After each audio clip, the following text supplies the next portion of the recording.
Hi everyone, welcome to Identity 3, a podcast all about decentralized identity and Web3.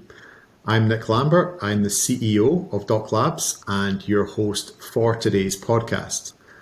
I'm here with Mike Parkhill, who is Doc's Solutions Architect and Tech Lead. How are you today, Mike? I'm good, glad to be here, happy to join in. Excellent. Excited to be joined today by a couple of guests. We have Damian Schenkelman and Sam Frank from Auth0.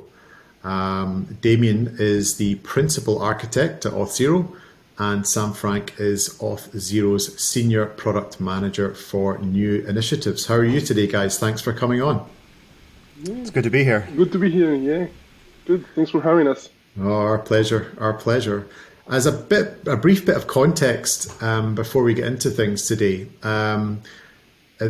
what we're really here to talk about today is that quite recently, Web3 ID, which is a kind of feature or product that Doc released recently, is now available in Auth0's industry-leading authentication and authorization marketplace. And so for the uninitiated, the Web3 ID is a blockchain-based authentication mechanism that enables developers who are using Auth0 to grant access and verify eligibility of their users in a way that's privacy preserving. So it gives many of the benefits that you might see with things like login with Google or login with Facebook. So the great usability benefits that you would get with there without using passwords, but without of any of the kind of privacy downsides that we would normally see with those types of services. So that's the context for today. We'll get stuck in with some early questions. So for those in our audience who don't know what Auth0 or who Auth0 are and what you guys do, can you please give us a brief explanation? Yeah, happy to. Auth0, so there are kind of like two ways to explain it, right? First of all, for a technical audience, Auth0 is identity as a service. That means that we provide identity capabilities, essentially authentication and authorization, for developers in a subscription manner, meaning you buy a subscription, you purchase a subscription to the service, and you get access to our APIs and to the product. For a less technical audience, what that means is that when a company wants to develop a product and they need to implement the login functionality, which is typically what allows a user to access the application, they have to go through all sort of things. And if you've ever used a site or a phone application that requires you to log in, for example, with Facebook or with Google or with Instagram, but those are not Facebook, Google, or Instagram, you're essentially using your identity from one of these other services to access, someone needs to go do that, and that's what we make easy for development teams. Auth0 has recently been acquired by Okta, and that's why I say Auth0 is a product and it's no longer a standalone company. Yeah, and a little bit about the labs team. So we're the team within Auth0 that's looking at things that might hit our roadmap 18 months plus out. And so we're looking at the new and the next, the things that our teams are not getting asked for today, but we think that they might get asked for in the near future. So you're basically looking at crystal balls and trying to figure out what the future is going to bring, Sam. Well, I mean, and it's a nice segue into kind of another thought I had about like what interested you guys in the whole Web3 space. Yeah. So every year we try to figure out kind of like a few work streams that we're going to focus on. Last year we focused on authorization, we focused on privacy, and a few other things. One of the things that we had to research last year and we actually ended up working on was decentralized identity with verifiable credentials. We did some research to see where things were in the market. And as we were kind of like ramping on for 2022, we started seeing more and more content being created around the verifiable credentials, around the decentralized identity space. And we thought, hey, it seems like if we look at this 18-month, 24-month horizon where we're typically targeting our products eventually to launch, if we think those are going to be successful, this is the right time window to start getting into it. Additionally, one of the things that Auth0 always strives to do is make development and identity-related development very simple and very easy for developers. And there is a lot of complexity from our perspective today when developing identity solutions with Web3, because it's a moving target. The specifications are changing all the time. The way that standards work changes. There's still not a lot of industry stability around like reliability and standards and protocols and practices, which means that it's ripe for opportunity if a product like ours, a product like Docs, can help make it easy to implement those constructs without leaking the complexity aspects to developers. Yeah, really interesting. And what were you seeing is like, were you just measuring the amount of interest in that space, Damian, like as to why you picked Decentralized Identity and Verifiable Credentials, or are you seeing certain industry drivers that you also look into behind that to see like these issues are important to users or developers developing solutions, and for this reason that we'll look into this technology more deeply? Yes. There are different parts here. From our perspective, we try to separate verifiable credentials and Web3 and decentralization. We believe that you can have verifiable credentials with centralized issuers, with centralized verifiers, let's call it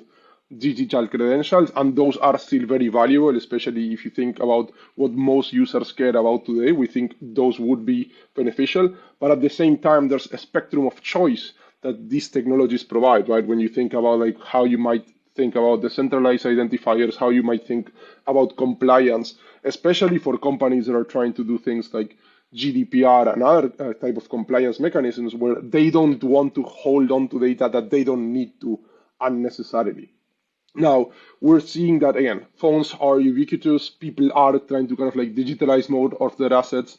We're seeing that Apple and Google are coming up with their own non-standard credential formats. Well, in the Apple case, it's a standard format for mobile driver licenses, but the protocol that they use to kind of like communicate with different state departments is completely proprietary from a kind of like development perspective, right? You can't get in and put a verifiable credential in the Apple wallet. It's just for MDL, and that's all that it works for. For the Google Pass format, it's completely proprietary, like without even implementing a standard, at least from what they published. So that's one of the things that we're seeing, which is like, hey, more credentials are coming. We're seeing that certain countries, certain states are pushing for more implementations of verifiable credentials, especially, for example, financial health institutions in Canada is one trend that we're seeing. But the other thing that we were seeing is precisely that when we were looking at some of these kind of like potentially rising proof of concepts for verifiable credentials, it was very early, and a lot of teams that have to potentially implement these use cases aren't clear about what they have to do and how. And that's kind of like the gap that we think we're going to be able to help fill, along with other technology companies that are in this space. Interesting. Are you able to say what kinds of countries as well? Like you mentioned in your answer there, Damian, about like certain sectors and also certain kind of countries or jurisdictions being interested. Like, are you seeing? Is it mostly from the US that you're seeing that, or Europe, or Asia? Where are you seeing the kind of most demand for these types of more privacy-focused services? From what we've seen so far, and again, I do want to qualify that it's still early and our sample size is not as large as we would like it to be, so it might be completely skewed when I give this answer. We've seen interest from Canada, from Europe, and a bit from like some Asia Pacific countries, not that much so far from the US. Yeah, and I think one of the things that started to influence the US is the amount of fraud around the PPP loans. I don't know how many people are following that story where the U.S. government was issuing hundreds of billions of dollars of loans across the economy, and they've been finding that a good proportion, up to 25-30% of those loans, might have been fraudulent because they don't have a good way of verifying businesses and verifying individuals who are receiving those loans. And so, with that kind of at the forefront, the government now has a mandate to try and fix this problem. And that's the first time we've heard the U.S. government starting to get interested in verifiable credentials. Yeah, because in Europe, certainly we've seen that Germany tends to be at the forefront of privacy-focused technology just because of their kind of political history in their past. But interesting to see kind of new reasons for other countries exploring this as well. Is that really what, like, I mean, I know that kind of Doc coming on board and you've got other obviously companies in there as well, but there's been an emergence of kind of a Web3 category, if I can call it that. So really things centered around blockchain. Can you tell us a bit more about the launch of the Web3 category in the Auth0 marketplace and other things that maybe you're exploring with other projects in that space? Yeah, for sure. So as Damian mentioned, Web3 has been a focus, decentralized identity has been a focus for a bit, but 2022 was the year that we were really going to focus on it as a work stream. So late in 2021, early in 2022, we started putting out our initial proof of concept experiments. So it started with sign in with Ethereum, the basic authentication with your wallet. And the community responded very well. Our tweets out of the Auth0 Labs Twitter account, which is Auth0 Lab, or at Auth0 Lab, responded very well in the community. And we actually maintain a community Discord where anyone can come talk to us about their different projects and different ideas. And so the Spruce team came and talked to us that they were actually building a integration in the marketplace for sign-in with Ethereum, and we had just released our proof of concept. And that's when it kind of dawned on us that we're not the experts in Web3. We're just exploring it at this point and learning more about it. And there are experts out there. There are the builders and the companies like yours that are really diving in deep to these technologies, talking to users about how they would get implemented. And you have that deep knowledge of the technology. We've been the glue that's tied a lot of organizations together in the Web2 space and provided authentication and tied IDPs together, identity providers like Damian mentioned earlier with Facebook and Google, and kind of being that identity glue. And so we thought, what a great opportunity to kind of take our very small team and make it have a much bigger impact by working with these different Web3 organizations to understand how Auth0 worked, how you can build out a marketplace. We decided to kind of go out and talk to a few different Web3 organizations that we thought were doing good work and bring them into the marketplace. And that's how the Web3 category got started. Yeah, and one thing to add to that is that when we think about the Web3 category, we don't necessarily think about privacy and about compliance, right? It depends on the specific integration and its implementation. For example, one of the integrations that we're working on is getting a user's or an address's ENS profile from chain and essentially making it available for developers so that they can use claims like the username or the email or anything that a person might decide to kind of like put on chain on a service like ENS or Unstoppable. Now, that's clearly not privacy oriented, right? Like you have data on chain. What we're trying to enable there is a streamlined developer experience where a developer does not have to directly connect to all of those services. They can handle the integration through Auth0 and have that data available.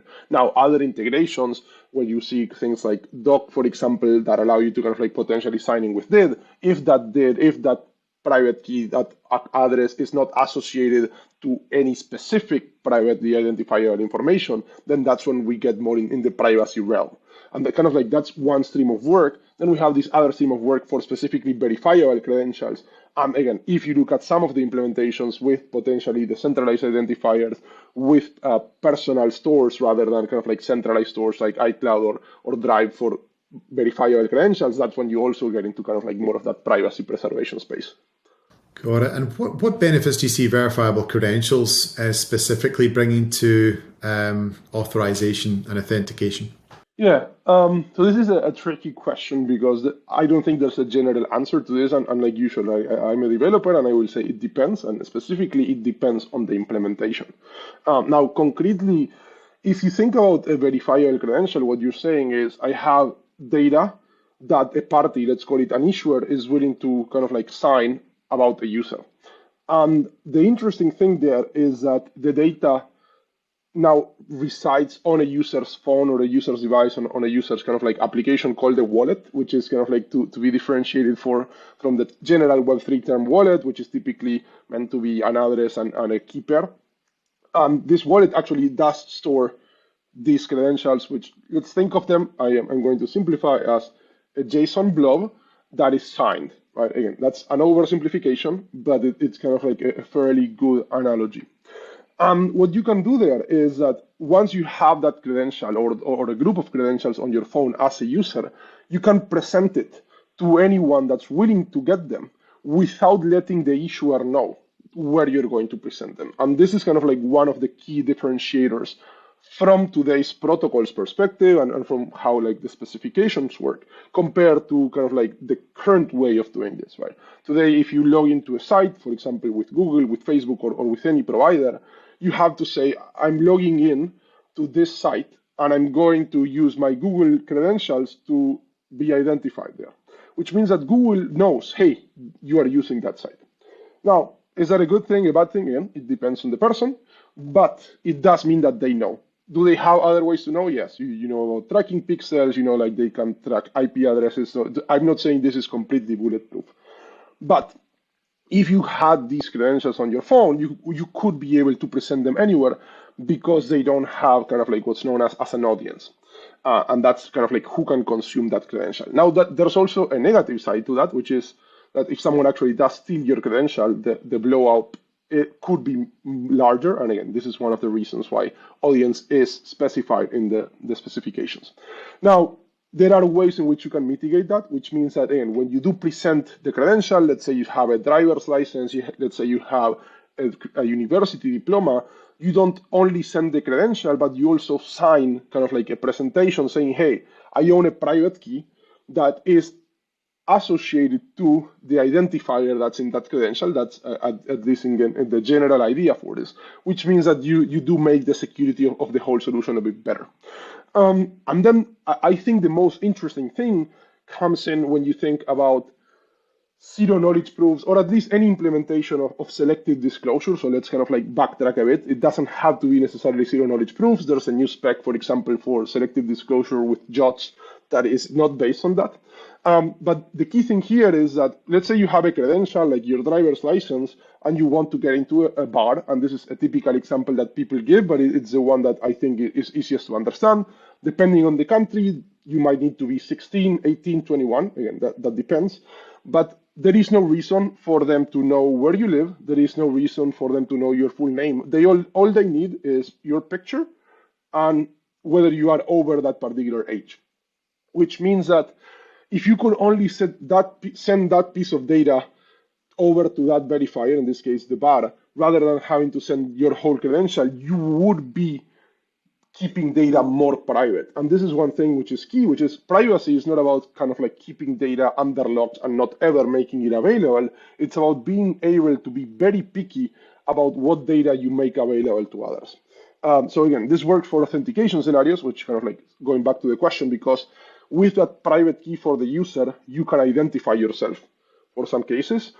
And then this works also for authorization scenarios, because depending on the data that you have in these credentials, you can use them as claims, as input for any kind of authorization logic. And again, this is where it depends on the application. I was just about to jump in and zero knowledge proof, and you covered it, and then I was like, okay, authorization, you can't cover that too. So you're covering everything I was going to say. So keep going. I was going to say, well, I think one of the things that I see as a valuable addition that verifiable credentials provide is simplifying ecosystem problems. You can take an example like birth certificates in the United States. They're issued at the county level. You have 3,000 different counties issuing them. You can imagine right now they're all paper records, right? Like, I don't know how many of, I know that I have a very crinkled birth certificate that I have to show every once in a while as a baseline identifier out in the world. I don't understand why we're still there. But if every single county is issuing one of these, is a developer, if they start to digitize these records in a kind of a Web 2 manner, a developer would have to connect to the APIs. And the reason that you trust APIs on a domain is because you trust that this entity owns that domain, right? That the domain creates the trust. With verifiable credentials, that you don't need to go to the source that created the data, the database or the application that did it. The trust is instilled within the verifiable credential because it is signed. Provided that you know the key, you can now trust the record itself. And so instead of having to write an API call to 3,000 different county databases across the country, you can write to the standard that they're using to issue that certificate, that verifiable credential schema, so that you're writing to one standard and all you have to do is maintain the list of issuers for that. And that radically simplifies it. And it also solves a problem of who actually owns this, right? With these birth certificate examples, I have one copy of it, and you assume that the person holding the copy is the owner. With a digital record, it's hard to establish who the owner is without it being signed, without it being a verifiable credential. And that's important because we can't use pictures to establish a birth certificate because you look a lot different now when you're presenting it than you did when it was issued. Or certainly you hope so. No, that's interesting. And it's a really nuanced answer as well to the benefits of verifiable credentials. And I think you're kind of right to say, look, the benefits are depending upon the use case as well. There's many of them. Interested to know why you chose Doc. There's a couple of different solutions that are kind of coming out. Login with Ethereum is there as well. Does things slightly differently, tries to achieve a similar thing. What made you guys decide to bring Doc onto the marketplace as well? Well, I think the fit of the Web3 category was there. We have another partner that is working on verifiable credentials that doesn't do it in a blockchain decentralized sense. We talked a little bit about earlier about that central issuer model. And so we saw the model that you are all taking with the proprietary blockchain and keeping the DIDs on chain as a very specific Web3 use case. A little bit too to the Spruce example where we were investigating verifiable credentials and our team said, hey, we have a VC partner that's about to launch, and so you took the initiative to come to the marketplace. Which just talking about the previous example, if this is making ecosystems easier to kind of implement data transfer, the organization that is going to other identity providers and creating those ecosystem connections, I think has the right ethos, and that's an organization that we want to continue to work with. Yeah, and I think one thing that's interesting from the decentralized identity space is that there has been a lot of work put in, and again, you can say that that's because again there's a lot of heavy lifting involved, and there's a lot of kind of like earth shaking that needs to happen to get these things to work. But there are a lot of standards that have been written where there is not yet a lot of code implementing those standards. So that's kind of like what I would call more kind of like of a, let's say, quote, top-down approach. And then you have kind of like more bottoms-up approaches where like there are solutions out there that start to implement, again, in this case, something like signing with Ethereum. And then when you start seeing those patterns, you start to standardize.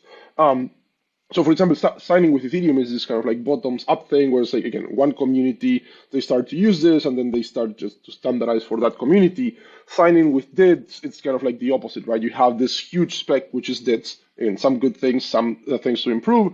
And this gives you the ability to sign in. That's great. Is there going to be a winner or a loser? We don't know. But it's so early that we do want to give developers the choice to say, hey, like which one should I be using, right? And precisely we do this through the marketplace because we can't do it ourselves. We can't support all of these methods. Tomorrow there might be again a new blockchain that has another way of signing in. They might decide to do signing with it as their native method. They might decide to do kind of like signing with Ethereum. There are challenges for these, like what type of structures you can parse on chains if you want to verify things or not, and all of those things.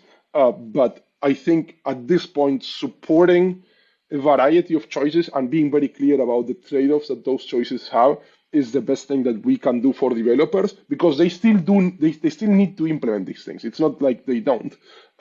If they do, then let's give them kind of like the necessary things to get it to work. Well, and I think honestly, like one of the reasons we did show the initiative come to you guys is you guys are obviously you're looking at Web3, and whether it's Doc that wins out in the end or sign with Ethereum wins out or whatever, at the end of the day, it's getting that whole decentralized identity thing out there, getting this whole space better known. And you guys have a platform that I think is really useful for all of us in this area to get it out there, get it better known, get more developers thinking about this decentralized space, the verifiable credential space, more privacy supporting things in auth and authorization. So I think working with you guys made sense for us for that very perspective, just to get out there with someone who had the reach and can help promote what matters to us and what matters to our community. Yeah, definitely. And again, while there are some differences in the example that I'm going to give, again, for a while we have had the ability to very easily add new identity providers that were kind of, again, the typical Web2 auth identity provider. And you can create what we call a custom connection, a custom IDP, and you get it to work, right? If a Web3 provider, Docs, whatever, supports that auth protocol, that's the same thing, right? For us, it's whether it's a private key, whether that you control, whether it's something like WebAuthn, where it's controlled by a device, whether it's something like username, password. At the end of the day, it's a way of identifying users, and that's kind of like all it does today, which is great. I mean, it does a lot. But there are different ways in which that can play out long term. We don't know yet which one's going to be the most successful one. But it's going to sure be fun finding out as well. What are you guys seeing then as the challenges of authentication and authorization in Web3? Are you seeing those being major differences between Web2 and what do you think that they will be? So I do see that it's very early. So there are still a lot of moving pieces. A lot of the Web3 teams, I would say, I don't want to say companies because not all of them are companies, or teams, organizations that I talk to that are doing these things. First of all, they seem to have a very kind of like first principles approach, which is good, but I don't know how much they are looking at prior art. For example, it's one thing to say, hey, we can't do these things because they are centralized. Another one is we can't use claims with the same names. Like, again, there is a reason why those claims have those names, and just having compatibility would mean it would be easy to kind of like go from one word to the other. So I think that's a challenge. Figuring out, again, like the right way of doing key rotation and key recovery is huge in any type of solution that's kind of like more on the user, right? And this is where I think that's more of a UX problem, like a typical UX versus security problem. But yeah, that's a huge thing, right? And one of the things that we like to say is that you can't expect people to keep 12 or 24 words in some other person's drawer, making sure that when their house catches on fire, the other person's house hopefully doesn't, so they don't live kind of like very close to each other. That's a huge problem, and you start seeing some of these solutions with like account abstraction and smart contract accounts and all of those things, which I think are a good step in the right direction. But that's hugely challenging. To jump on that one a little bit, we haven't seen Web3 solve the phishing problem, right? Web3 does a lot of new things and solves a lot of new problems, but we've seen that, when a user has a valuable NFT or a lot of coins, they are a target of phishing. And once without good key rotation, without good account abstraction, once that key is compromised, everything on that account is subject to compromise, including if they wanted to start logging in with that key to different services where there are accounts in those services as well. And so that, until someone solves the phishing problem, maybe it's YubiKey, there's a lot of different people trying to solve that problem. It's going to continue to be a problem that Web3 has to try and tackle as well. That's a humanity problem. I don't know if there is a technical solution to 100% ever make that foolproof, because as long as people can be conned into giving away details, oh yeah, sure, here's my passkey or whatever, people will give it away if they can get the right people talking to them, right? So we can definitely do things to make it better, but I think at the end of the day, we'll never 100% get rid of it, because I don't think you can. Right, but the structures have to absorb that problem, though, right? It's a human problem. I completely agree with you. It's not going to necessarily get solved, and there might be ways of mitigating it and ways of lessening the impact, but it's always going to be there. But that means the technology needs to absorb it. It can't be, there's a certain rigidity that was built into some Web3 services without key rotation and without the ability to recover from those situations that need to get tackled.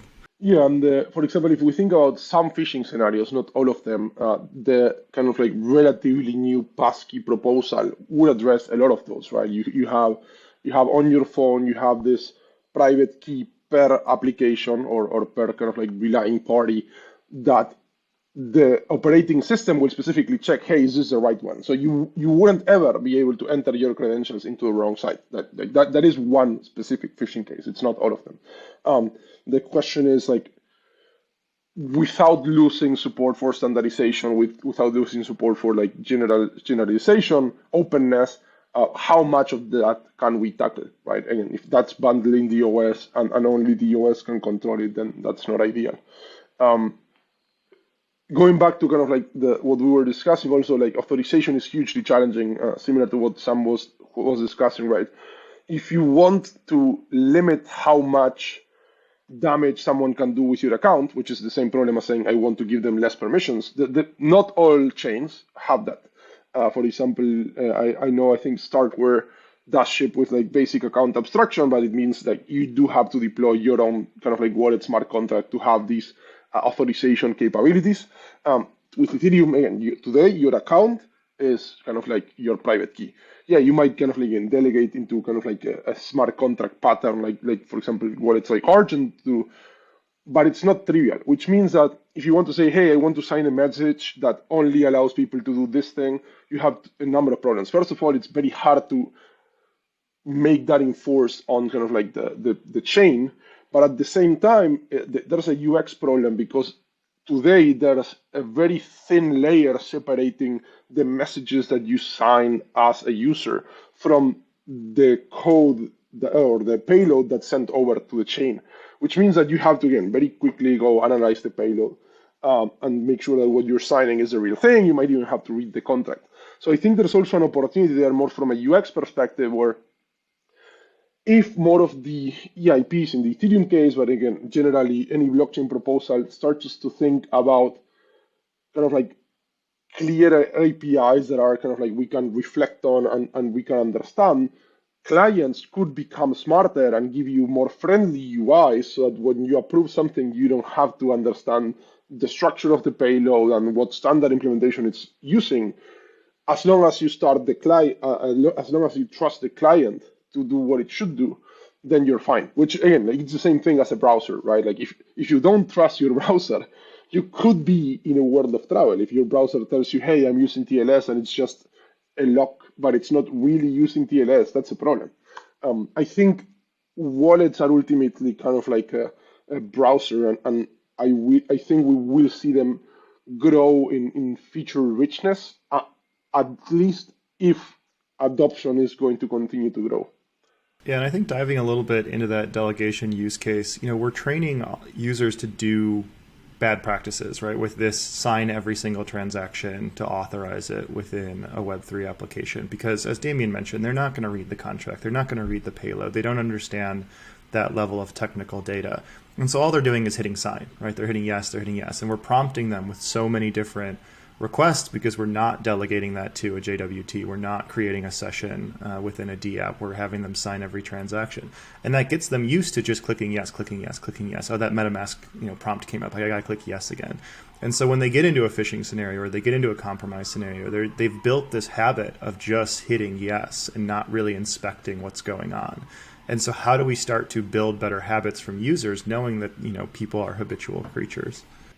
And I think that brings us really nicely into the kind of last question, at least that I had as well. I think we've covered a lot of the challenges within this kind of answer as well. But I think, like, in addition to what you've already see, how does Web3 go from where it's at today, which still feels quite on the periphery, still quite into earlier, sometimes more technical users, sometimes not. Maybe people are just into cryptocurrencies and kind of have fallen into it that way. But how does the industry go from where it's at today into this mass market, in addition to the kind of issues that you've already highlighted?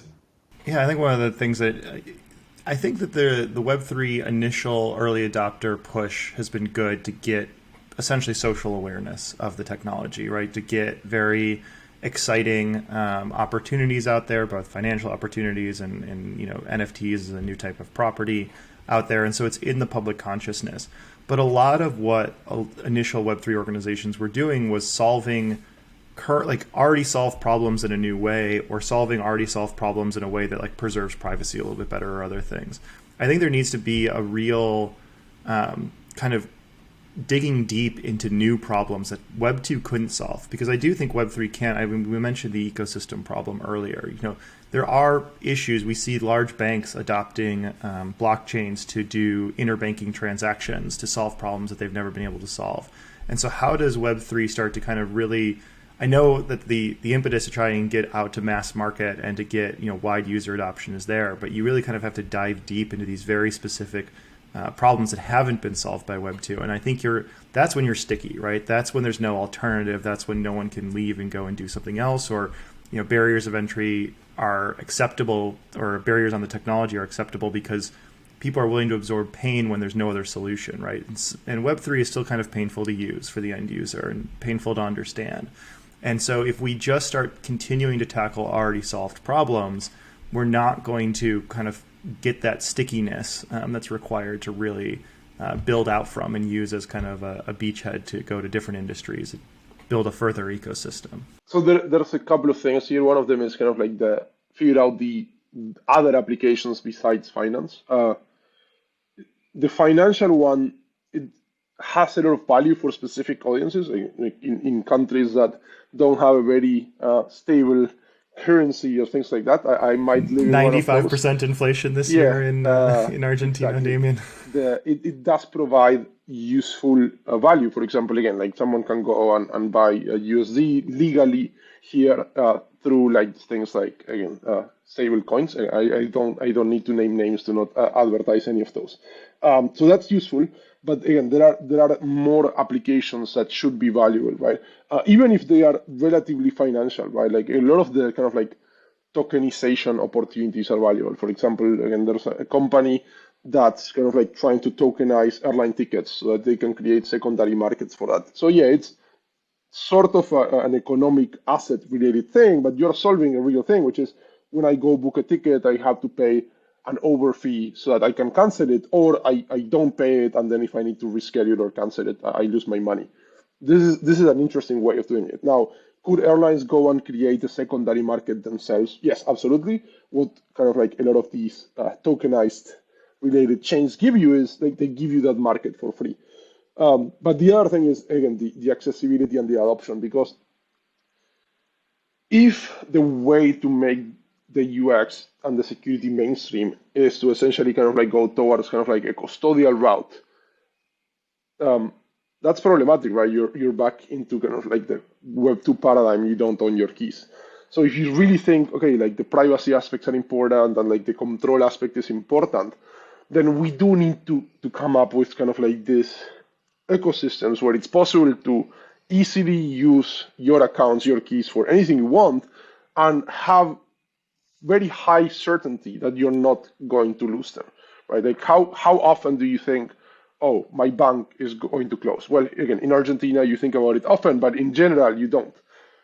And that should be the case, right? Where like if you're thinking about assets, if you're thinking about your passwords, you should be able to kind of again, do anything that you do today with a password. And the weakest link right today is this notion of like again, I have my private key and I need to recover it or I don't control it. Um, Exchanges did a very nice job onboarding people, right? Like, again, you can sign in with username, password, but again, that's kind of like a completely custodial approach. The philosophy behind all of this is different, which means that again, like the way we solve these problems is probably going to be different than the way we've seen them solved before. I always felt you needed to make this new technology at least as easy to use as the outgoing technology for people to adopt it. I even think about how fickle people are, and I am, with even shifting onto a different web browser, and it's just horrendous. Like, and that's a really small thing. If you tend to change how you're going to entirely like manage your finances and take on all that perceived risk, there's no way you're going to take that on in the near time, and unless, as you say, the usability and the kind of security you have is at least as good as what you have today. So I think there's still probably quite a few issues to overcome before we see it mainstream, I guess, is the takeaway that I would have. Yeah, definitely. Damian, in your ETHLatam keynote that I think Francisco had looked in reference to us online, that we took a look at, it was interesting because you came up with a hypothetical use case, and it was involving an airline app that leverages on-chain data like NFTs and soulbound tokens, which I think is kind of Ethereum language for verifiable credentials, and how these NFTs could leverage this kind of off-chain data like verifiable credentials. So how do you see these two different types of data working together, and what do you think they could enable, either for companies or for users? Sure, happy to chat about that. So the reason, first of all, I don't necessarily recommend the ETHLatam talk for the audience, although we might link to it because we did it in Spanish since we were in LATAM. So at some point in the future, there might be other versions of that talk in English. But in that demo, what we do is we walk through a hypothetical scenario where an airline wants to kind of like start taking advantage of Web3 related constructs to give more valuable experience to their users, right? So a user can, rather than signing with Google, they're signing with Ethereum. And then one of the things that they can do is they can exchange what we call an NF ticket, which is, again, related to this company that's kind of trying to tokenize the airline travel industry, and they can exchange it for a real ticket on the app. So that's kind of like an NFT use case, right? Where you might, once you sign in with Ethereum, we know what your NFTs are, and we can go fetch them for you. We can display it easily in the app, and then again, you can do anything that you want with them. For example, in this case, exchanging them for a real ticket. Then the other thing that we looked at was soulbound tokens, and in this one, it's a bit different than kind of like, at least I don't think about them necessarily as a verifiable credential on chain, because again, verifiable credentials have a specific format. They need to be signed. They have a spec. I would say that they are like non-transferable NFTs. So you have something on chain that is related to a user's account, and again, the transfer function is not there.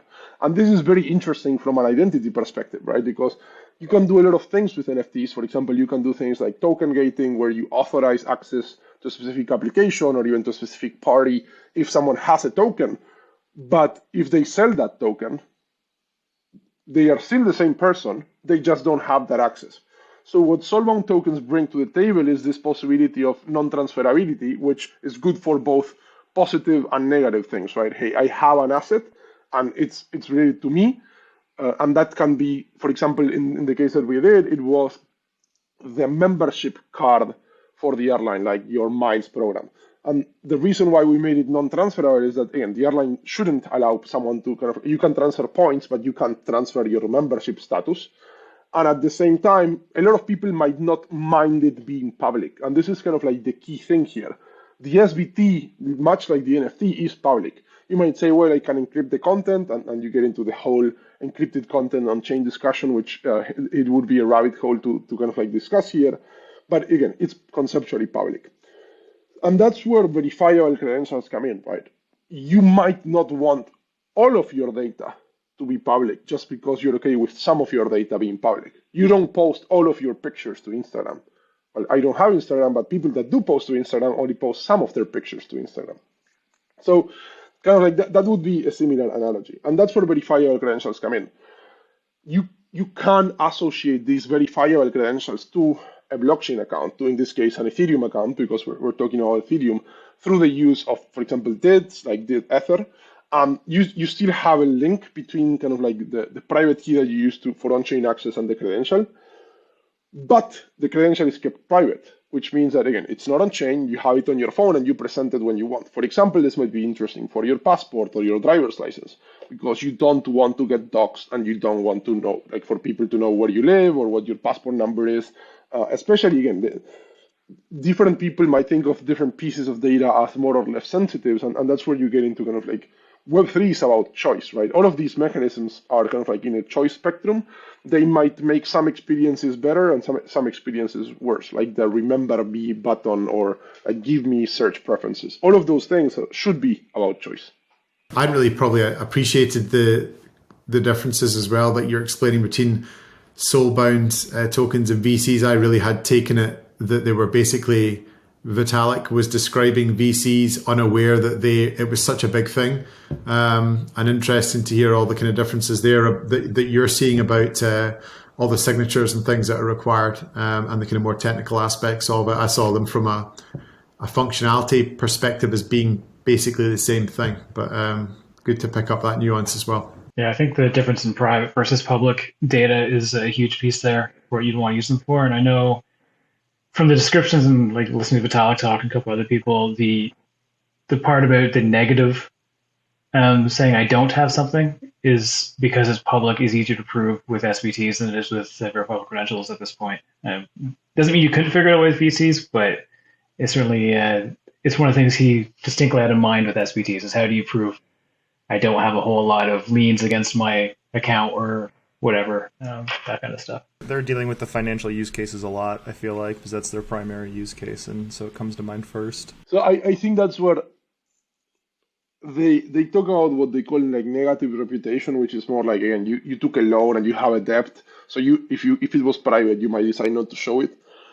I think the challenge there is that they try to make the paper come from like what they call like decentralized society perspective, and again, lots of that is relatively far into the future and will take some time. But a lot of the applications that we use these things for today are still financial. So that's when like you have kind of like these two very different levels of complexity.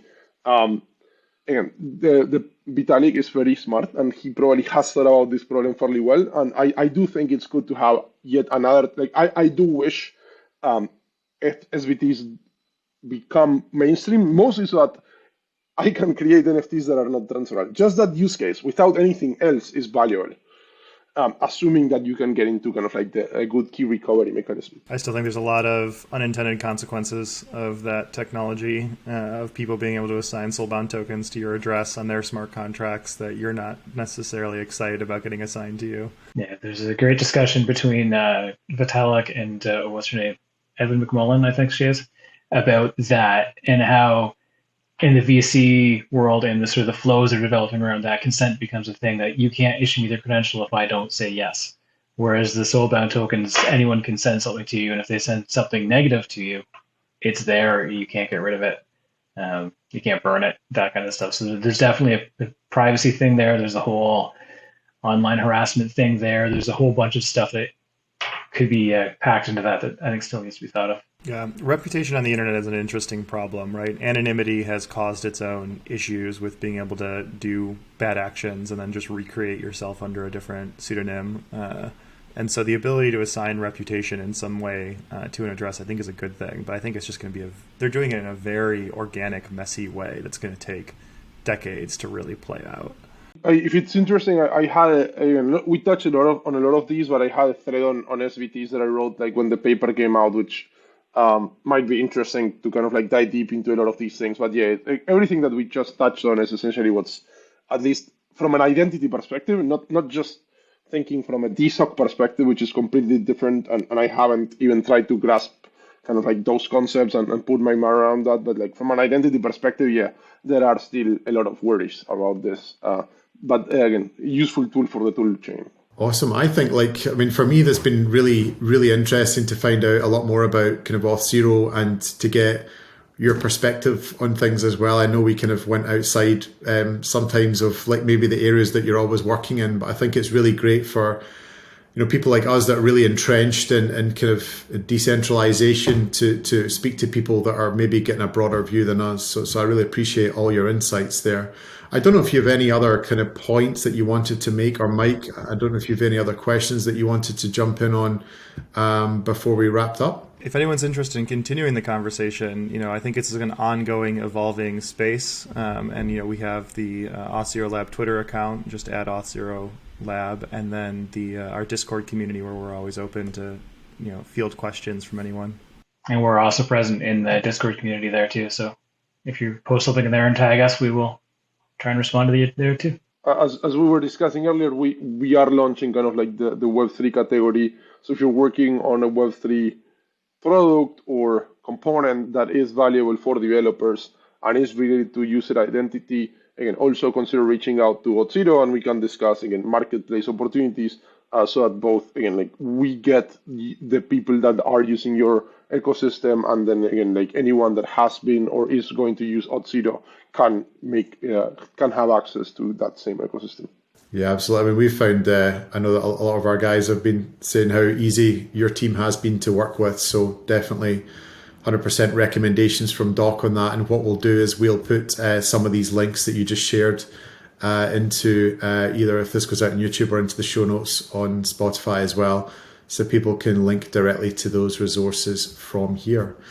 But yeah, thanks again, guys, to Damian and Sam from Auth0 for jumping on and giving us your insights. Hope you've enjoyed it as well, and we'll catch you guys on the next podcast. This has been great, Nick. Thanks. Yeah, really appreciate it. It was great to chat.